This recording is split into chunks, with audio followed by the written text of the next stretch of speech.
Un saludo muy especial a todos los participantes.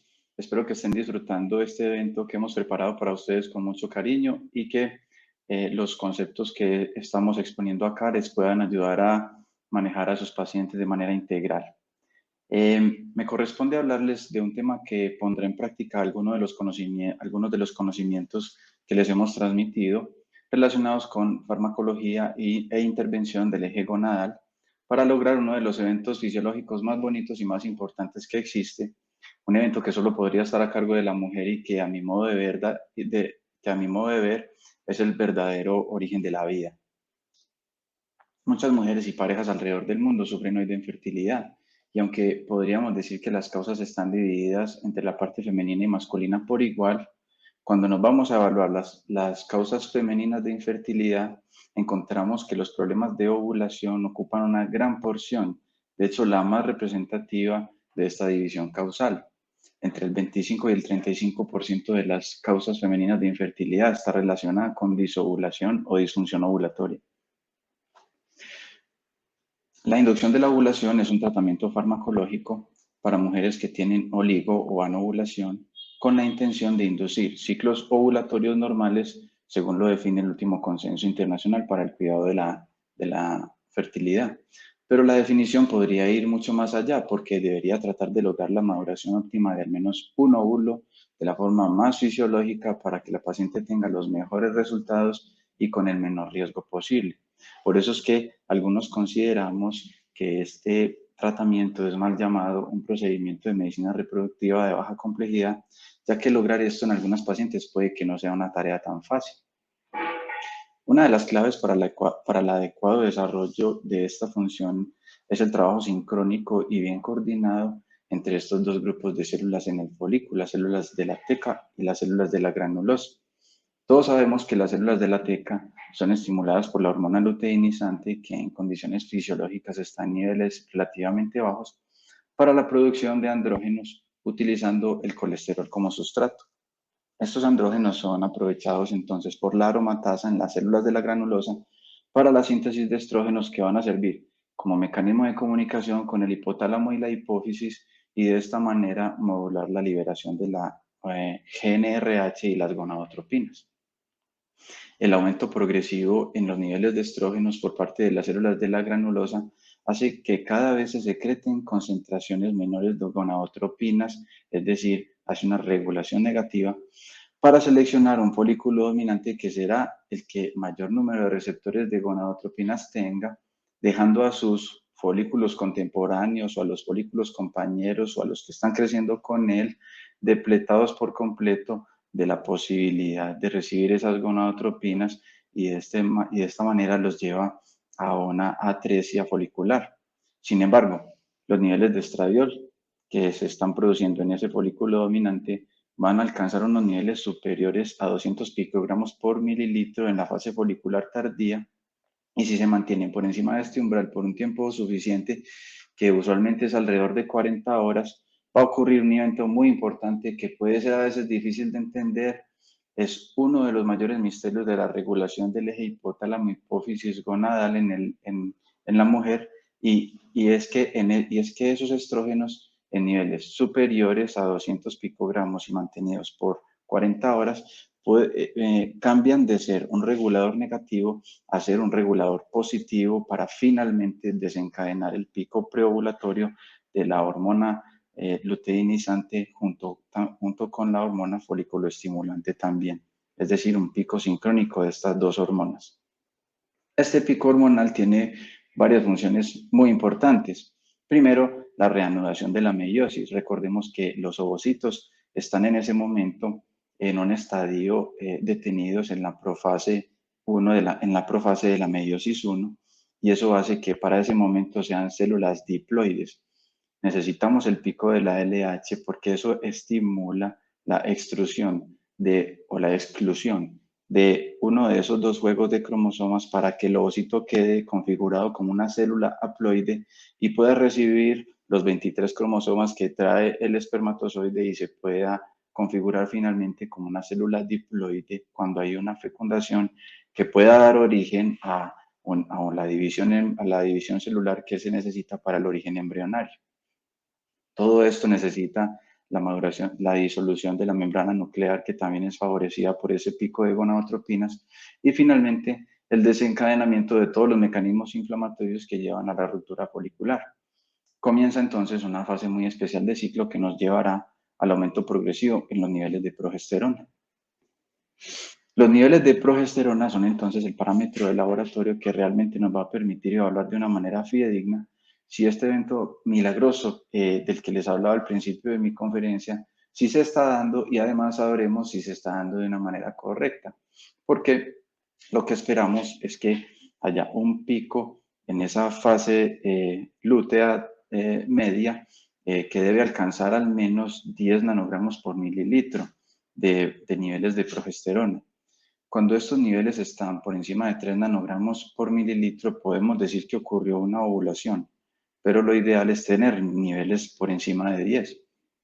Cuando los niveles de progesterona están menores de 3, es importante estudiar causas potenciales de anovulación y es muy importante conocer la duración de los ciclos de cada paciente para solicitar estos niveles de progesterona en el momento adecuado, porque no siempre va a ocurrir este pico de progesterona en el día 21.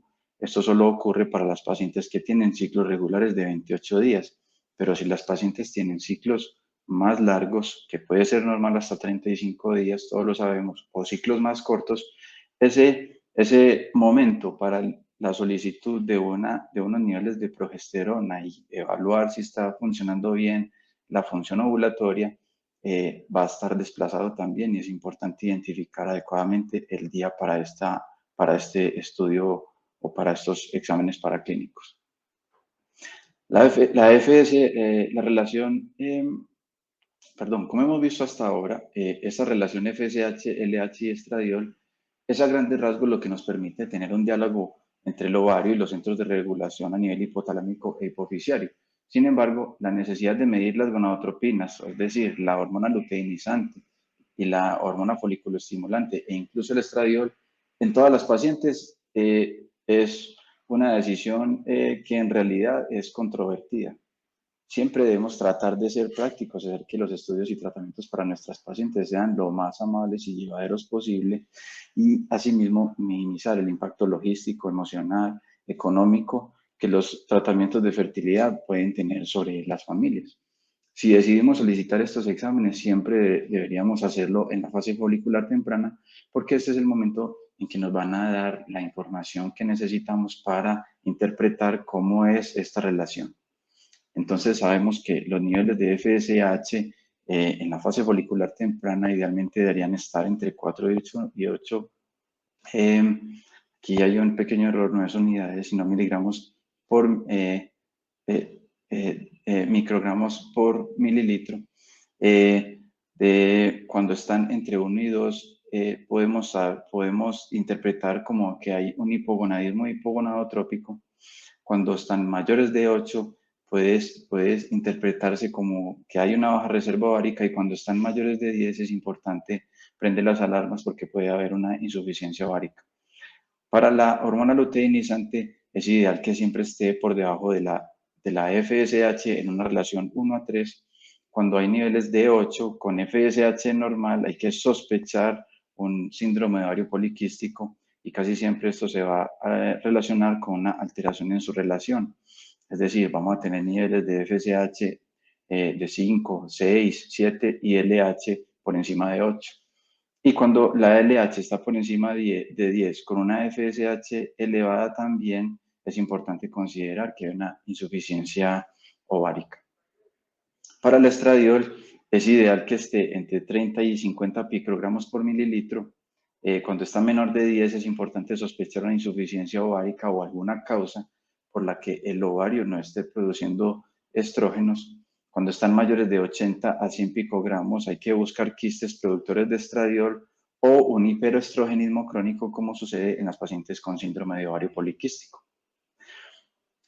Como dije anteriormente, la necesidad de solicitar estas hormonas debe ir siempre acompañada del juicio clínico y de la historia clínica, la anamnesis y el examen físico de nuestras pacientes, porque no todas van a necesitar evaluar los niveles de estradiol, los niveles de hormona folículo estimulante y de hormona luteinizante.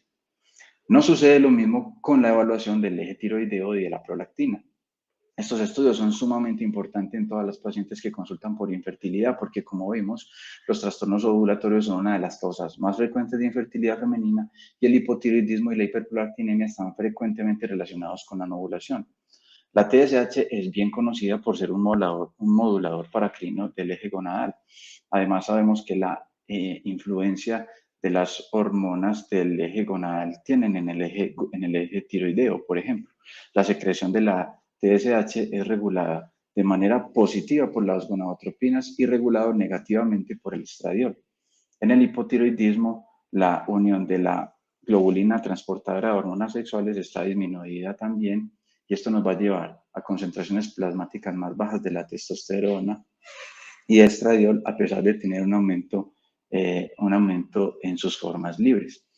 En estas pacientes con hipotiroidismo, las principales alteraciones que pueden explicar la infertilidad son los trastornos del metabolismo y el transporte estrogénico, el aumento de las concentraciones secundarias de prolactina, las alteraciones en el patrón de liberación de la GnRH, con alteraciones en la secreción pulsátil de la hormona luteinizante. Además, tanto las gonadotropinas como la T4 parecen ser fundamentales para el desarrollo del blastocisto. En la hiperprolactinemia, por su parte, también vamos a encontrar una modificación en la secreción pulsátil de la GnRH con alteración del funcionamiento en general del eje gonadal. La hiperprolactinemia sabemos que disminuye también la sensibilidad de los receptores de la FSH y de la LH en la gónada y así podemos encontrar desde una disfunción ovulatoria hasta una insuficiencia lútea con oligomenorrea y amenorrea. Las concentraciones altas de prolactina pueden alterar también las condiciones hormonales para la implantación embrionaria adecuada, aunque ocurra una ovulación y una fecundación.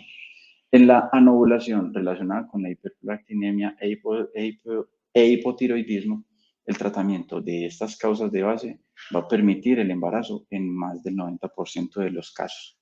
Corregir la causa es lo más importante cuando encontramos estas endocrinopatías asociadas. Ahora, en todas las pacientes que consultan también por infertilidad, es ideal conocer siempre cómo está su reserva ovárica, bien sea porque utilicemos los niveles de la hormona antimuleriana, que ya existen publicaciones muy importantes que nos pueden ayudar a saber cuáles son los niveles de hormona antimuleriana para cada edad, o también lo podemos hacer con el conteo de folículos antrales. Eso va a depender de lo que sea más disponible para nosotros y para nuestras pacientes, porque no todas van a tener la posibilidad, bien sea logística o económica, de hacer una medición de la hormona antimuleriana y hacer un conteo de folículos antrales en el consultorio con un ecógrafo puede ser muy fácil si conocemos bien la forma de hacerlo y si tenemos el equipo adecuado. En la consulta de fertilidad, como les había dicho, no necesariamente todas las pacientes van a necesitar evaluar exhaustivamente el eje gonadal con todas las pruebas que acabo de escribir, porque a veces las disfunciones ovulatorias son muy claras, como es el caso, por ejemplo, de una paciente con síndrome de ovario poliquístico con fenotipo A. Sin embargo, son herramientas muy útiles para aclarar el origen de una disfunción ovulatoria cuando el cuadro clínico no es tan claro o merece alguna profundización. En todo caso, se recomienda hacer de rutina la TSH, la prolactina y la evaluación de la reserva ovárica porque son problemas que frecuentemente pasan desapercibidos.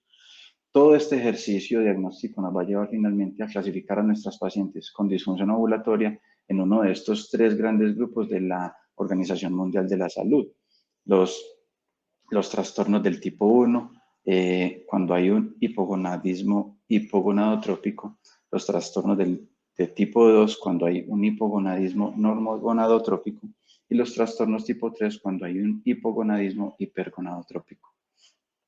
Esto tiene gran importancia para definir un tratamiento adecuado en nuestras pacientes, con disfunciones ovulatorias, ya que, como vimos, son el grupo más grande de causas de infertilidad de origen femenino.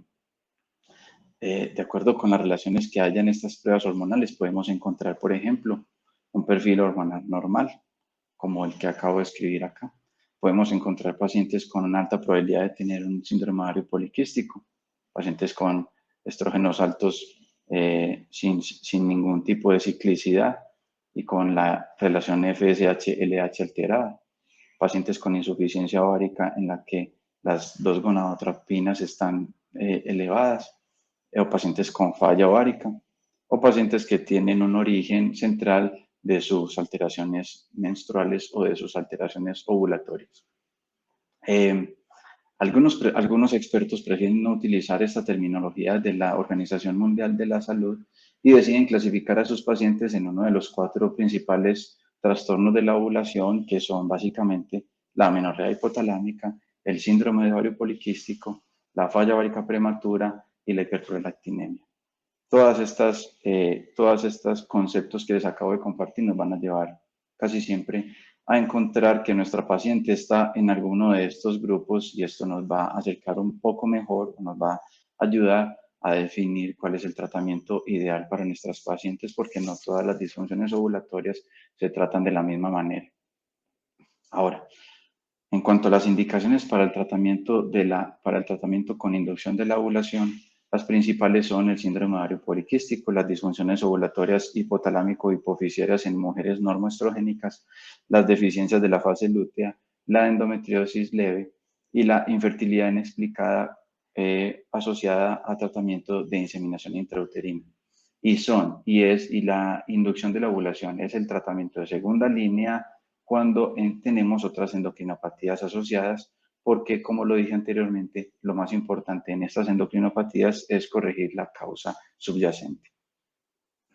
Ya vimos en una conferencia anterior los medicamentos que usualmente utilizaremos para el tratamiento de la inducción de la ovulación con todas sus propiedades, mecanismos de acción, efectos secundarios. Pero en general podemos decir que estos efectos secundarios son menores y sin mayor repercusión. Casi siempre náuseas, molestias mamarias, oleadas de calor, alteraciones visuales transitorias, visión borrosa. Debemos saber también y debemos informarle a nuestras pacientes que existe el riesgo de embarazo múltiple en el 8% de los casos en general. Puede haber hiperestimulación en el 10 al 13%. Y esto en realidad es muy controlable porque, como veremos a continuación, casi siempre vamos a optar primero por las opciones de manejo más conservadoras hasta que no diagnostiquemos una resistencia a la inducción de la ovulación con estos mecanismos más conservadores. También hay cierta literatura que nos dice que puede haber aumento en la tasa de abortos, pero este concepto actualmente es controvertido. Vamos a ver entonces, en términos prácticos, cómo vamos a utilizar todo ese conocimiento sobre las hormonas, sobre la evaluación de la paciente con infertilidad y sobre la farmacología para lograr restaurar la ovulación en nuestras pacientes y devolverles ese potencial de lograr el embarazo. El tratamiento inicial entonces debe realizarse con inductores de la ovulación. Ya ustedes conocieron los medicamentos, son básicamente el citrato de clomifeno y el letrozol, y se deben empezar en la fase folicular temprana, pero no hay una camisa de fuerza que nos diga tiene que ser desde el día 2, desde el día 3, desde el día 5. Todo esto se puede ir, digamos, estableciendo con base al conocimiento que estamos teniendo de nuestra paciente. Casi siempre vamos a empezar el tratamiento con citrato de clomifeno o con letrozol.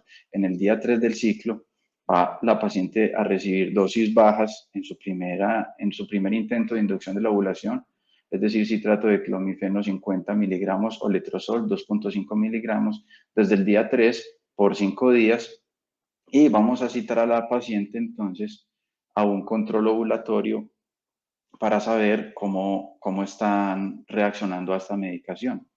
Es muy importante saber entonces que la primera elección cuando consideramos los inductores de la ovulación es el letrozol, pero siempre va a depender de la disponibilidad. El letrozol es un medicamento que clásicamente se ha utilizado para la inhibición de la producción de estrógenos en el escenario de pacientes que tienen neoplasias por ejemplo, mamarias.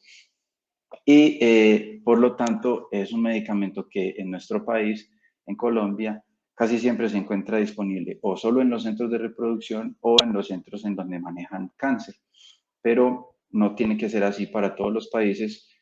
Por lo tanto, si tenemos disponible el letrozol, va a ser siempre la primera elección, con una mejor tasa de ovulación, mejor tasa de embarazo y mejor tasa de nacido vivo, según lo describen las últimas guías de manejo de inducción de la ovulación de algunas guías de manejo internacionales, como la que referencio en esta diapositiva. Eh, aunque hay mayor posibilidad de inducción monofolicular con el letrozol, tienen igual tasa de embarazo múltiple y de aborto, el clomifeno y el letrozol, cuando se comparan estos dos desenlaces. El clomifeno, para hablar un poco del clomifeno, sabemos que el 46% de las pacientes ovulan con una dosis baja de 50 miligramos al día por 5 días. Si se inician entre el día 2 y el día 5, los resultados no van a variar.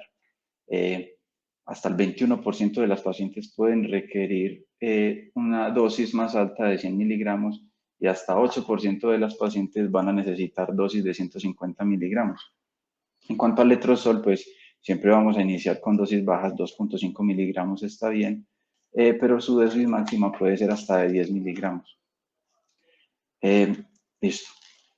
En cuanto a la inducción de la ovulación con gonadotropinas, es muy importante entonces saber que las gonadotropinas las vamos a tener que utilizar de manera sostenida durante todo el tiempo para estimular el crecimiento folicular, porque por su mecanismo de acción, al estar administrando gonadotropinas, esto también va a producir una retroalimentación negativa sobre el eje hipotálamo-hipófisis gonadal y no vamos a dejar que haya una producción endógena de gonadotropinas, lo que sí sucede con el letrozol y con el clomifeno, y por esta razón es importante sostener la estimulación ovárica de estas pacientes hasta el final de su crecimiento folicular. Empezamos generalmente también como lo mismo, entre el día 2, 3, 4 o 5 de la fase folicular. Y es muy importante entender que las gonadotropinas siempre serán la segunda elección de tratamiento para la inducción de la ovulación. Solo debemos utilizarlas cuando las pacientes tienen resistencia a los inductores de la ovulación. Además, es muy importante monitorear siempre monitorear cómo está respondiendo la paciente a la inducción de la ovulación, porque solo debemos utilizar un disparo de la ovulación o un trigger ovulatorio si hay menos de 3 folículos, porque si hay 3 o más, la indicación es cancelar por el alto riesgo de tener un embarazo múltiple de gran norte. Existen varios protocolos de tratamiento con gonadotropinas. El primer tratamiento es el tratamiento de aumento gradual o de step up, que busca reducir la frecuencia de la hiperestimulación ovárica. Este tratamiento step up se ha relacionado con un desarrollo mono o bifolicular más probable.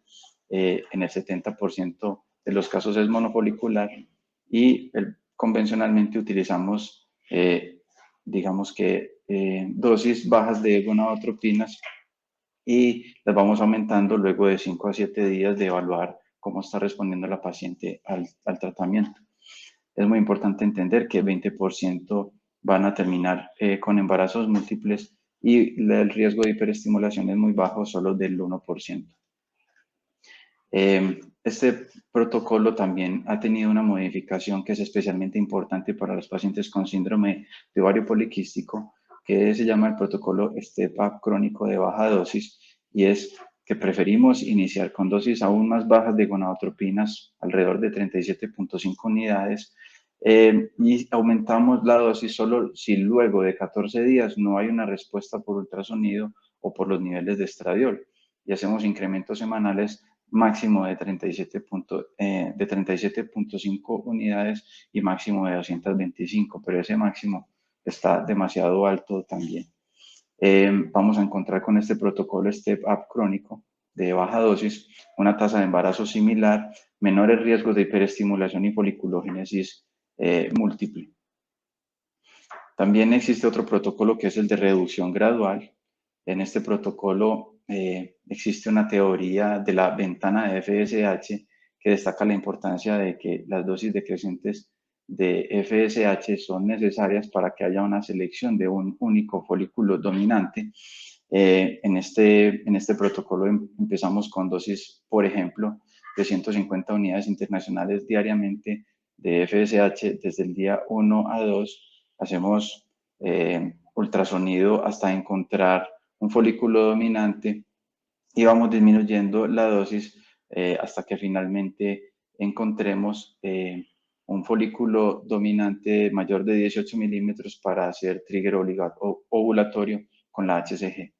Este protocolo puede ser más parecido a la fisiología ovárica normal y, como les digo, su sustento es la teoría de la ventana de FSH que les acabo de describir. Este protocolo también tiene una mayor probabilidad de desarrollo monofolicular. Si hay más de 2 folículos mayores de 12 milímetros, se propone hacer cancelación del ciclo. Es seguro y efectivo. Puede ser más largo y más caro en teoría, pero no necesariamente va a ocurrir así. Ahora, ya les expliqué en teoría cómo sucede o cómo debemos hacer los tratamientos de inducción de la ovulación, el sustento, digamos, biológico de cómo se deberían hacer estos tratamientos y de la importancia de conocer cuándo cancelar, cuándo seguir adelante, cuándo monitorear a las pacientes. Pero ahora quería presentarles un par de casos clínicos para poner en práctica todos estos conocimientos. El primer caso clínico se trata de una paciente de 33 años, residente en el área urbana de Medellín, consulta por búsqueda espontánea, por búsqueda de embarazo desde hace 3 años y refiere dificultad también para controlar su peso. Además refiere acné y piel grasa, hirsutismo, manifiesta que con el uso de anticonceptivos puede regular sus ciclos, niega dispareunia, dismenorrea, entre otros síntomas, y trae una histerosalpingografía reportada como normal y un espermograma con un volumen de 1.9 mililitros, una concentración de 29 millones por mililitro, una motilidad progresiva de 45% y una morfología espermática del 6%. En sus antecedentes ginecobstétricos nunca se ha embarazado, su última menstruación fue hace 45 días y tiene ciclos de entre 40 y 50 días con 6 días de duración en su sangrado. No tiene antecedentes personales o familiares de importancia y al examen físico la encontramos normotensa, con un índice de masa corporal de 28, tiene un acné leve a moderado, tiene hirsutismo, no recuerdo el Ferriman, pero estaba alrededor de 8, y el resto del examen físico normal. En el ultrasonido encontramos un útero normal, un endometrio de 10 milímetros homogéneo y ambos ovarios con folículos, con más de 20 folículos de 2 a 9 milímetros sin líquido libre en el Douglas. Esta es la imagen característica de los ovarios que encontramos en este tipo de pacientes que, como todos sabemos o como todos podemos interpretar, pues, se puede deber a una paciente con síndrome de ovario poliquístico que no tiene otros factores asociados a infertilidad, tiene un factor tuvárico normal, tiene un factor masculino normal. Y en esta paciente en general no vamos a necesitar ahondar mucho en el diagnóstico para darnos cuenta que es un síndrome ovario poliquístico. Decidimos finalmente iniciar el tratamiento. Iniciamos el tratamiento con letrozol 5 miligramos al día desde el día 2 y terminó su tratamiento al día 7, es decir, le damos 5 días de tratamiento y la citamos en el día 9 del ciclo y encontramos para una ecografía de control ovulatorio y encontramos que no hay folículos dominantes y que el endometrio tiene 3 milímetros y es lineal. Es muy importante hacer la vigilancia ecográfica de estas pacientes porque encontramos en muchos casos que el ginecólogo le manda a la paciente con las mejores intenciones un tratamiento de inducción de la ovulación con letrozol y le da instrucciones de recibir letrozol por 5 días y simplemente continuar con sus relaciones sexuales frecuentes y esperar el próximo ciclo para ver si se embaraza o no se embaraza.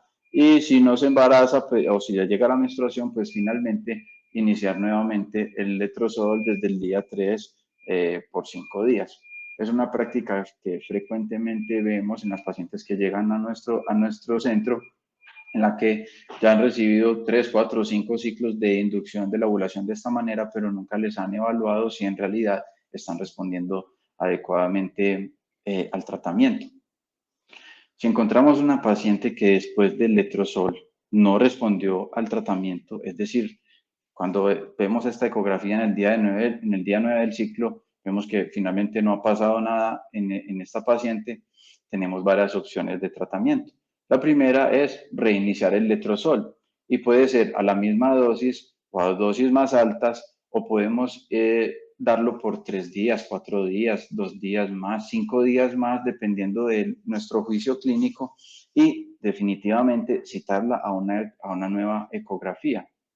También tenemos la opción de aumentar la dosis del letrozol, como les digo, o también se puede iniciar cualquiera de los protocolos de estimulación ovárica con gonadotropinas o menotropinas a dosis bajas.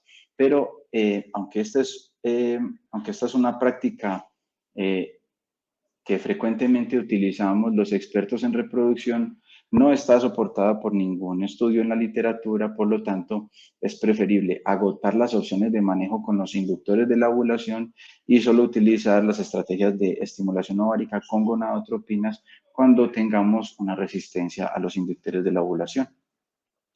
Esta paciente finalmente logró el objetivo que perseguíamos, que es esa apariencia ideal del endometrio trilaminar, como lo vemos en esta ecografía, y un folículo dominante mayor de 18 milímetros, que es lo que casi siempre vamos a tener cuando hacemos estimulación ovárica con letrozol.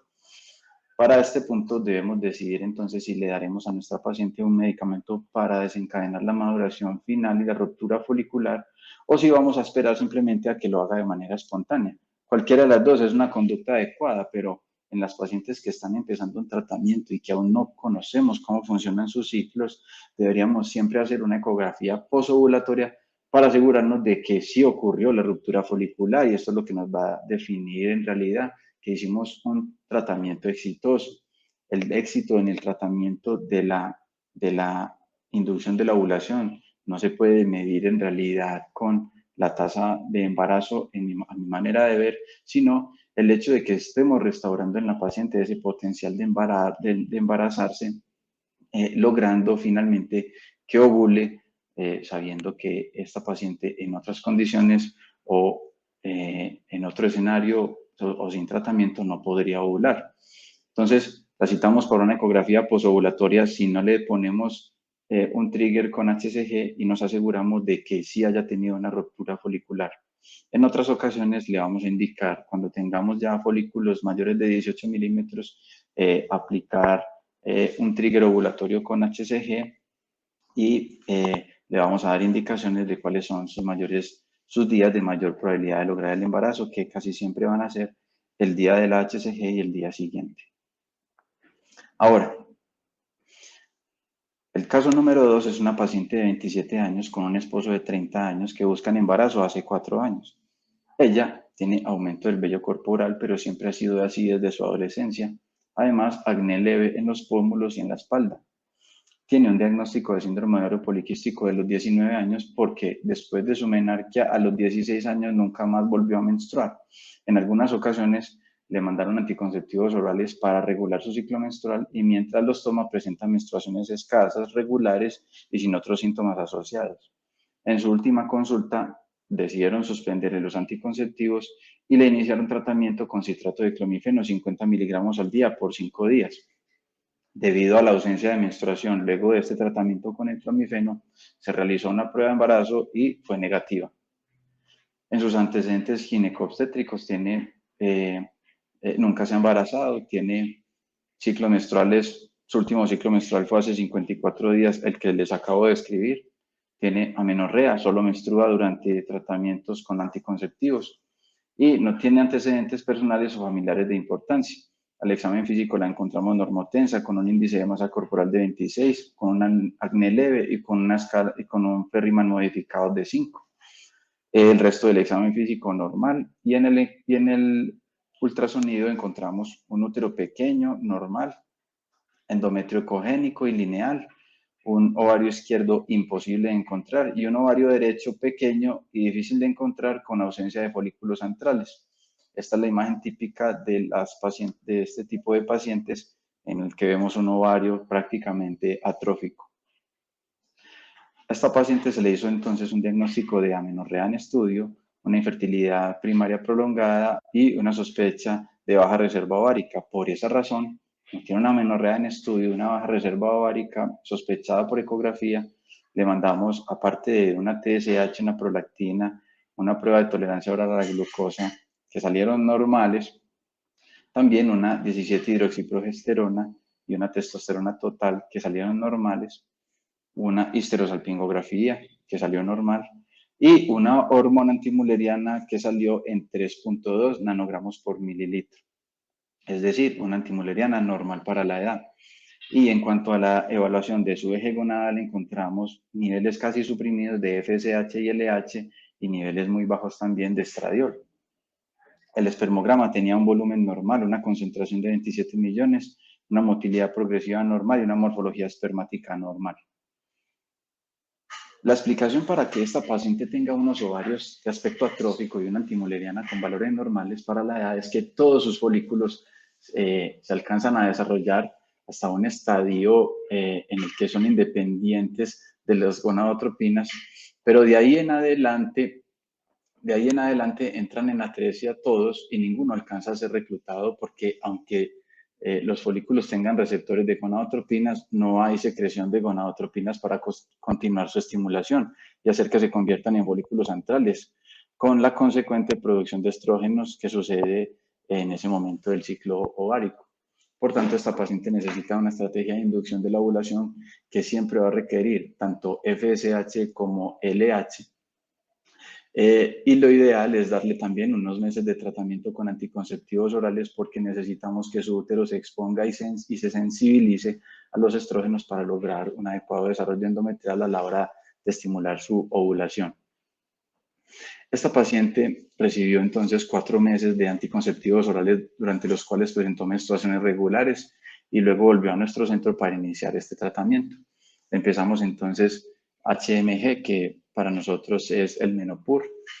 Desde el día 3, desde el día 2 o 3 de su ciclo, lo recibió continuamente y la citamos para una ecografía en el día 9 de su ciclo. Y ese día no encontramos folículos dominantes y encontramos un endometrio de 3 milímetros lineal. Seguimos entonces el tratamiento con la misma dosis de HMG que para ese caso estábamos utilizando 50 unidades, disculpen que no lo anote ahí, 50 unidades de menotropinas o de Menopur.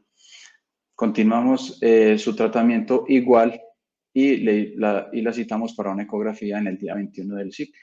En el día 21 del ciclo encontramos 2 folículos de 12 milímetros y 2 folículos de 10 milímetros en el ovario derecho, 4 folículos de 10 milímetros en el ovario izquierdo y un endometrio de 5 milímetros trilaminar. El mensaje hasta aquí, o el mensaje importante con esta paciente, es que tenemos que ser pacientes y continuar el tratamiento con las menotropinas, porque estas pacientes tienen unos folículos en un estadio muy atrasado de su desarrollo folicular, valga la redundancia, y por esa razón van a necesitar sacarlos de ese estadio tan atrasado para llevarlos a que finalmente sean folículos antrales y folículos que respondan a las gonadotropinas.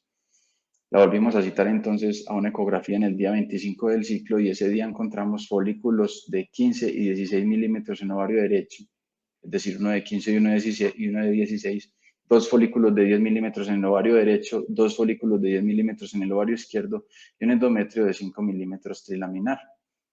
Quiere decir que estaba respondiendo muy bien para ese momento.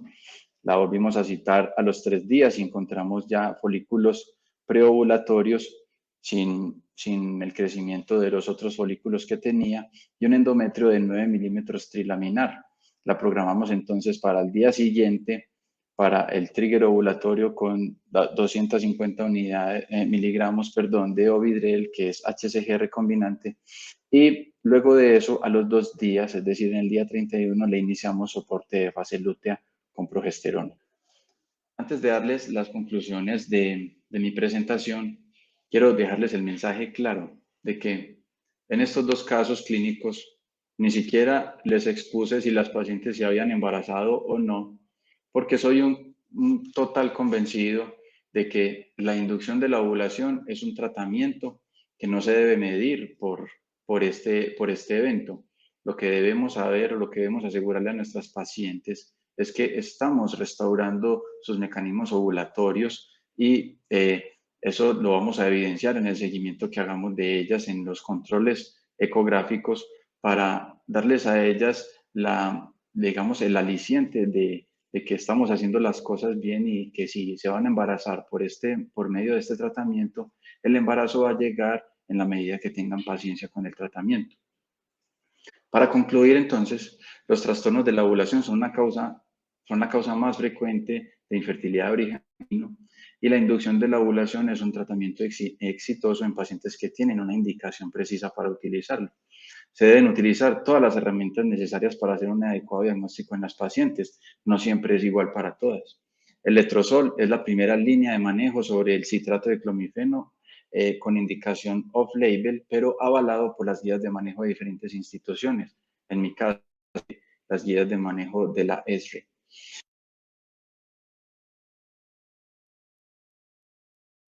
Y siempre tenemos que pensar en la costo-efectividad y en la seguridad. Por eso casi siempre vamos a terminar utilizando el letrozol como primera línea de manejo. Es ideal monitorear a las pacientes y asegurar que están teniendo una ovulación exitosa con cada tratamiento. Los ciclos con gonadotropinas deben ser administrados por el médico con la formación y la experiencia necesarias. Las gonadotropinas deben iniciarse con dosis baja y aumentarse con precaución según sea necesario para el desarrollo monofolicular. Se debe considerar la cancelación de ciclos si se desarrollan más de 2 folículos de 16 milímetros o si se desarrollan 3 o más folículos de tamaño intermedio. Y el soporte lúteo no siempre es necesario. Por último, si tenemos en cuenta que este tratamiento está devolviéndole el potencial reproductivo a nuestras pacientes que han perdido por cuenta de su anovulación, debemos entender también que las tasas de éxito no pueden ser medidas a corto plazo o en un solo ciclo. Debemos pensar siempre en las tasas acumuladas de éxito y tener a nuestras pacientes preparadas tanto psicológica como emocionalmente para enfrentarse a este tratamiento por unos meses antes de definir si es exitoso o no. En mi experiencia, la clave del éxito va a ser siempre la preparación que logremos de los pacientes para enfrentarse a un tratamiento que no va a tener una tasa de éxito individual mayor de 20% por ciclo, pero con la persistencia y con la restauración de la ovulación ciclo a ciclo, la mayoría de las pacientes van a lograr los embarazos en los primeros 3 o 4 ciclos de tratamiento. Lo que normalmente hago con las pacientes es definir el inicio del tratamiento y definir una pauta clara de cuántos ciclos de inducción de la ovulación estamos dispuestos a hacer.